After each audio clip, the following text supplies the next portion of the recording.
Turbulence, turbulence, turbulence. Can turbulence actually kill? Well, unfortunately, turbulence did kill the other day a passenger on, well, or did it kill the passenger on the Singapore Airlines Boeing 777 flight that was flying over the Indian Ocean. And this is what we're going to talk about today. And we're going to also talk about private jets and the difference in detection systems on private jets compared to airliners. And so this is the subject of today's episode of bjet TV. I'm an airline transport pilot. My name is Fabrizio. I'm also the author of the book, The Quantum Economy. What do? I'm an aviation advisor. If you need a private jet charter, call me. I can find you the right fit. If you need to buy an airplane, or you want to lease an airplane, or you need a private jet solution, then I'm your guy. So you can reach out to me and we can get it on a call. But anyway, let's get into the mix of the video today. So we've been seeing this in the news. Singapore Airlines Boeing 777 was flying over the Indian Ocean. It hit turbulence. Now, a lot of the news channels are saying it plummeted by 6,000 feet, which it actually didn't. It went up and down by about 400 feet, but very abruptly. Now, this happens when you hit clear air turbulence, which is something that's very, very difficult to detect for the pilots.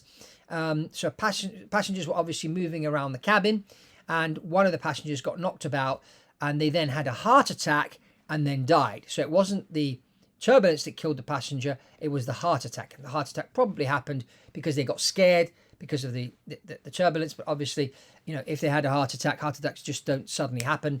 They happen because somebody had something cooking inside them, and it was just a matter of time. And an emotional event like, you know, suddenly hitting turbulence and people being moved about the cabin suddenly and abruptly is obviously something that can cause that kind of thing to happen.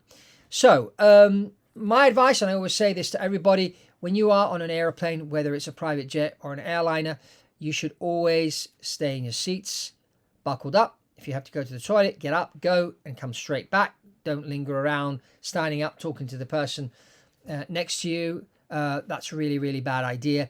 You should always stay buckled up. And I learned this lesson when I was learning to fly back in 1986 over in Fort Worth, Texas. We were doing a maneuver called turnaround and point, me and my instructor, and then suddenly we got hit by this hot air turbulence, and the plane went boom like that. But we had our seatbelts on, but we moved like that in this small Cessna, and it soon dawned on me, if I had not had my seatbelt on, my head would have gone through the roof. So from that day onwards, every time I get on an airplane, I always keep my seatbelt on at all times. The only time it's off is because I'm getting up to go to the toilet, or I'm getting out my seat to get my bag out. But I always try and have my bag in front of me under my seat, so I have to grab anything, I'm still got my seatbelt on. And that's really, really important because, you know, turbulence does happen. So let's talk about what detection systems do the pilots actually have up front. Now, this is something I'd like to get this message across, because I do talk in my book, The Quantum Economy, about the fact that, you know, private jets crash more often than the airliners. That's true. I mean, the safety factor is 9.2 times worse. But if you are traveling or you buy a brand new private jet, chances are the avionics up front are very sophisticated and very advanced, because the way technology is developed for airplanes, it goes first into the military airplanes, then it comes into the private jets, and then it gets into the airliners. So the private jets always get the best kit up front before the airlines do. So you've got these really, really sophisticated weather radars and weather detection systems on a private jet that you don't have on an airliner. Now, in this case, you would have still probably hit the turbulence. Clear air turbulence is still difficult to detect. It's still something that's being studied. But if you're going through a storm where there is turbulence and that, you've got these weather radars on the private jets. They're a lot more sophisticated than the ones on the airliners. I mean, unless you're flying the latest and greatest Airbus A350, but even then, you know, the latest Gulfstream G700, Global 8000, Falcon 8X, they've got some really, really advanced avionics there, which are a lot more sophisticated. And if the pilots know how to use them and use them in the best possible way, you know, they can keep you a lot safer. The other factor the private jet has, private jets require less runway because they're smaller aircraft. They also fly higher, and that's another advantage. So what usually happens when you're flying an airplane and you hit turbulence, pilots talk to each other. So you'll talk to the other airplanes around you and you'll ask for what's called a ride report. So somebody at 37,000 feet will tell you, oh yeah, up here, we've got a tailwind of 55 knots, and it's a bit turbulent, you know, and so you say, oh, okay, not sure if I want to go up there or descend to that level. But, you know, all the airliners fly anywhere between 33 to 39,000 feet. That's where they sit. But with the private jets, you can go up to 41, 43, 45, 47, even up to 51,000 feet. So you've got a lot more options to pick a level where there is no turbulence. So this is a great advantage that you have with the private jets. They also go faster.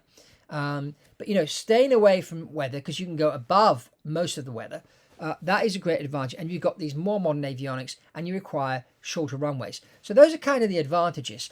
So going back to the Singapore Airlines thing, could it have been avoided? Unfortunately, probably not. And that's why, you know, you need to stay seated and you need to follow the briefing the flight attendants give you.